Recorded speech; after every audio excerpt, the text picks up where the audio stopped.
Take your marketing piece, anything that you've got.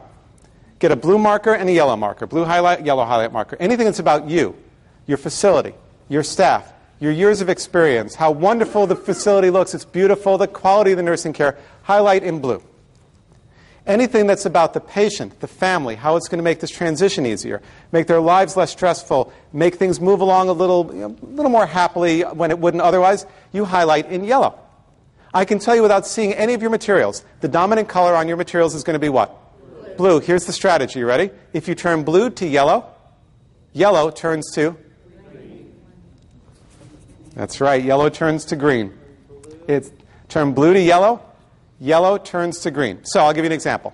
I was at a marketing conference, and I'm talking to this guy, and we're all doing the what do you do around the table. And we get to him, what do you do? He says, my company makes enterprise-wide software to keep large corporations in compliance with the Sarbanes-Oxley Act. You're familiar with that? Financial reporting in the wake of Enron.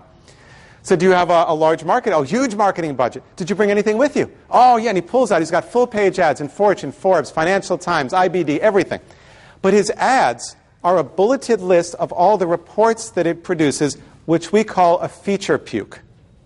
Write it down, actually. That's a good phrase to know. The feature, it's feature puke.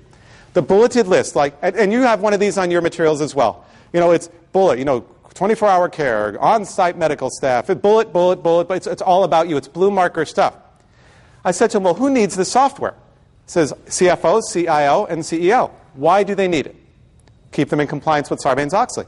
Why do they need that? To make sure that they don't run afoul of the SEC.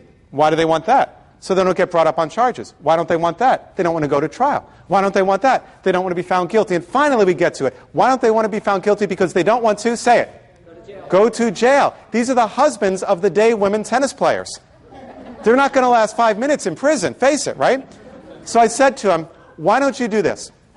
Instead of your list of reports, why don't you make an ad that looks like this? It's got 3 photos and then a big one. This is a photo of Ken Lay. The late Ken Lay, former CEO of Enron. Now, so he's deceased, actually, passed away recently. Here's one of Bernie Ebbers, former CEO of WorldCom, now serving 20 years, eligible for parole at age 86. Jeff Skilling, awaiting sentences, right? And then a big photo with a grayed out background, big question mark with a headline that says what?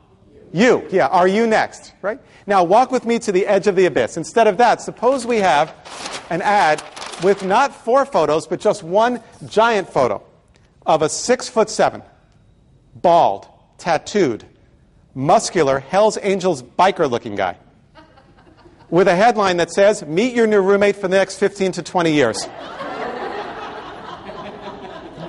Walk with me to the edge of the abyss. Maybe we have 2 pictures. One of like psycho biker, Bubba guy here, and one of Elle Macpherson in the swimsuit issue with a headline, well, use your imagination, basically. That's what you're trying